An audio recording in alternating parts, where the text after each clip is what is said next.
Sejam bem-vindos a mais uma edição do ITC News em Debate. Eu sou Priscila Silva dos Santos, consultora da área contábil e dos tributos federais. E eu sou Helena Souza, também consultora da área contábil e dos tributos federais, e hoje vamos falar sobre os impactos do acórdão do STJ a respeito da inclusão dos benefícios fiscais de ICMS na base de cálculo do IRPJ e da CSLL.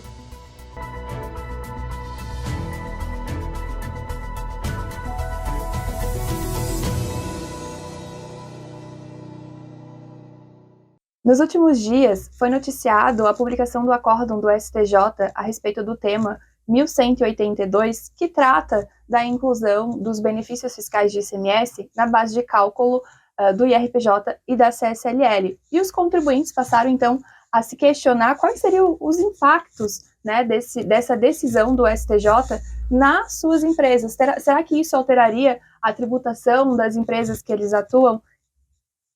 Então, né, em resumo, esse acórdão, né, que fala desse tema, ele tem como objetivo identificar, né, o STJ ele julgou se incentivos como alíquota zero, diferimento, redução de base de cálculo, né, de ICMS, se eles impactariam ou não, se eles poderiam ser excluídos ou não da base de cálculo do imposto de renda e da CSLL. A análise, né, do tema pelo STJ, né, ela foi de dois recursos especiais que tentaram enquadrar esses benefícios, tá, de incentivos, né, de redução de base de cálculo, alíquota zero, diferimento, entre outros, na mesma tese da exclusão do crédito presumido de ICMS da base de cálculo, né, de imposto de renda e CSLL.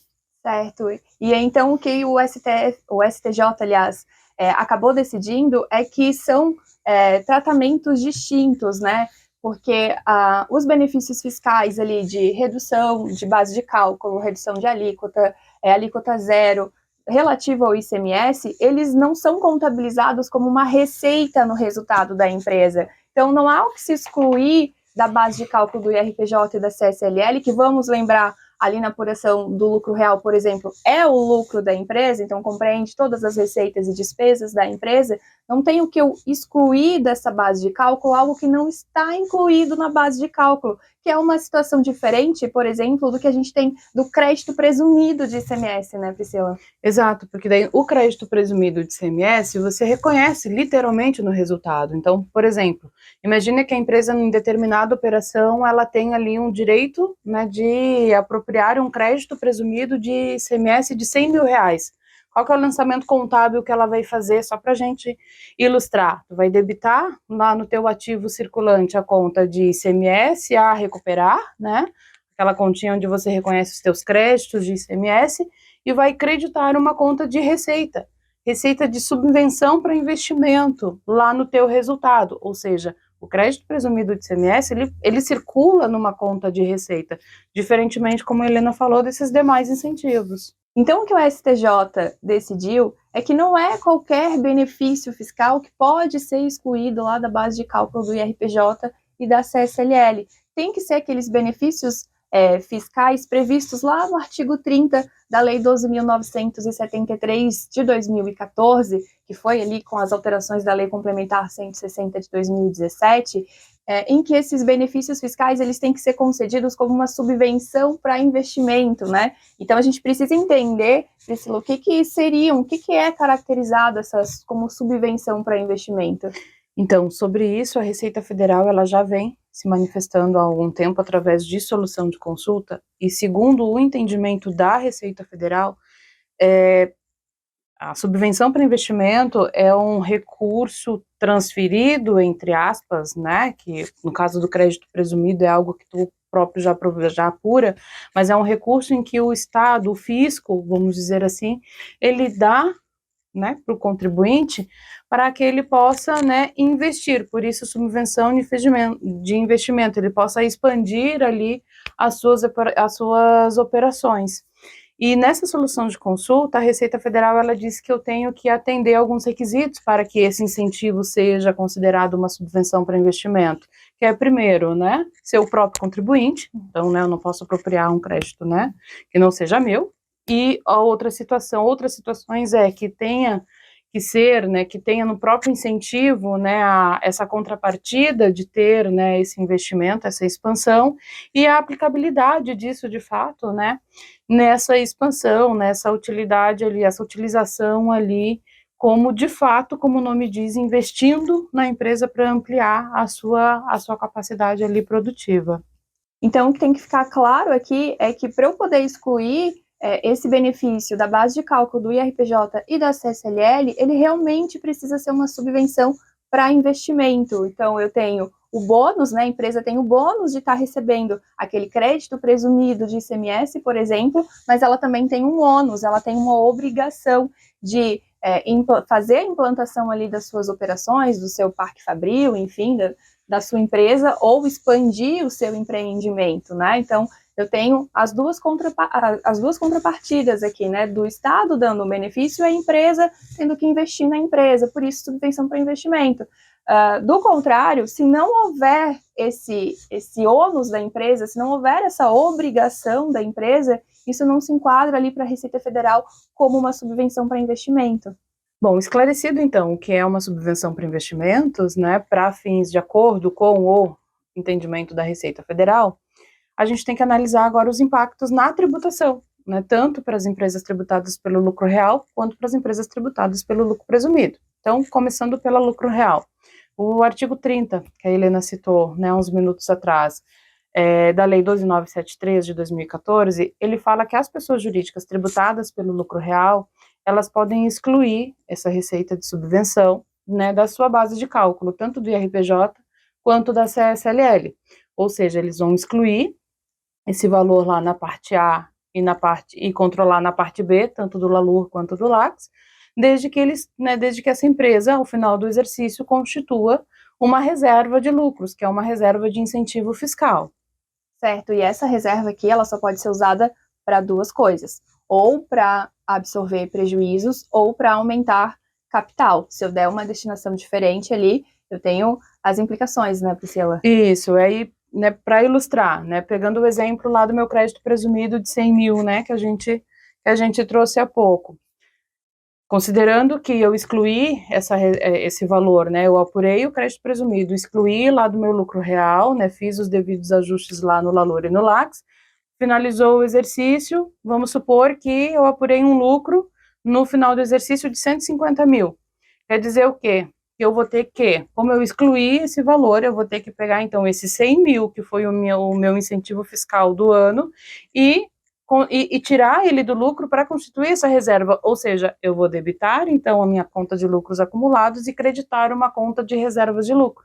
E esse valor só sai de lá nas condições que a Helena citou agora. Isso, então do meu lucro contábil, lá apurado contabilmente, eu vou tirar a reserva do incentivo fiscal, lembrando que caso eu tenha prejuízo contábil no período ou o meu lucro seja inferior àquela reserva que eu tenho que constituir, a própria lei, o próprio dispositivo da lei, ele já traz o tratamento, né, nessas condições. Então, ela determina que nos períodos seguintes em que houver lucro, eu vou constituir essa reserva de lucros. Da mesma forma que quando eu usar essa reserva para absorver prejuízo, por exemplo, ela fala que nos períodos seguintes eu vou recompor essa reserva. Então, eu preciso sempre ter esse controle do que eu excluir lá do meu LALUR para apurar o lucro real, porque esse valor precisa também constar lá como uma reserva de incentivo fiscal.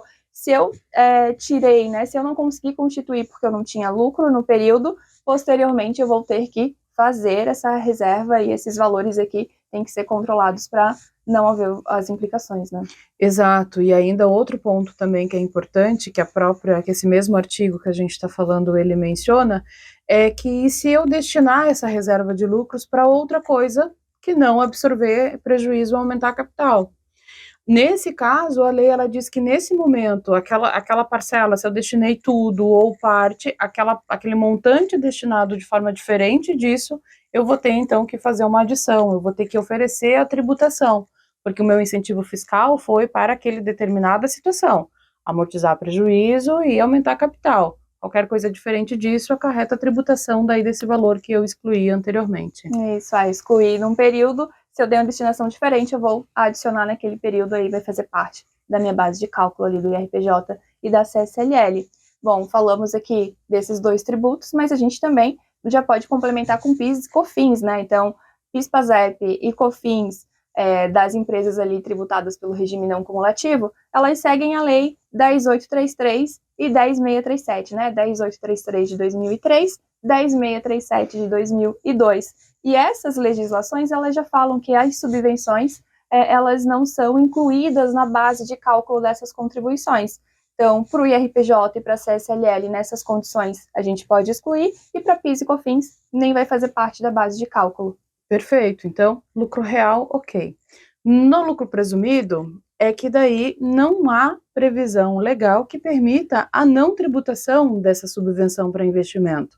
Então, se eu sou uma pessoa jurídica tributada pelo lucro presumido e eu tive algum crédito presumido, por exemplo, do ICMS, que é o exemplo que a gente está trazendo, né, de subvenção para investimento, eu sou obrigada a oferecer a tributação, ou seja, eu vou adicionar integralmente na base de cálculo do IRPJ e da CSLL do trimestre, sem qualquer presunção, e esse valor ainda vai entrar para a base de cálculo do adicional de 10%.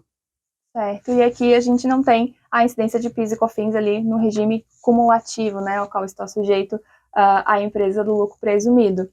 Então, em resumo, né, antes da gente finalizar, quais são os impactos que esse acórdão teve? Em tese, nenhum, porque não houve alteração lá no entendimento da Lei 12.973 de 2014 da exclusão dos incentivos fiscais classificados como subvenção para investimento. O que o STJ decidiu é que a gente não pode considerar como subvenção para investimento, aliás, não pode considerar para exclusão do IRPJ e da CSLL aqueles incentivos que não são subvenção para investimento, né? Aqueles que foram concedidos como uma mera desoneração ali do Estado, como redução de base de cálculo, como a gente citou, redução de alíquota, alíquota zero, alguma isenção, alguma não incidência de ICMS. Então, essas desonerações aqui, elas não atendem os critérios da Lei 12.973, então não tem essa exclusão. Então, para as empresas ali que já têm esses benefícios fiscais do crédito presumido, por exemplo, elas não têm alteração, porque se há um benefício fiscal concedido como uma subvenção realmente para a implantação, ela pode continuar excluindo esses valores, né? Exatamente. E assim chegamos ao final de mais um ITC News em Debate. Obrigada a todos que nos assistiram até agora. Não esqueça de dar o seu like e nos seguir nas redes sociais. Até mais. Até mais.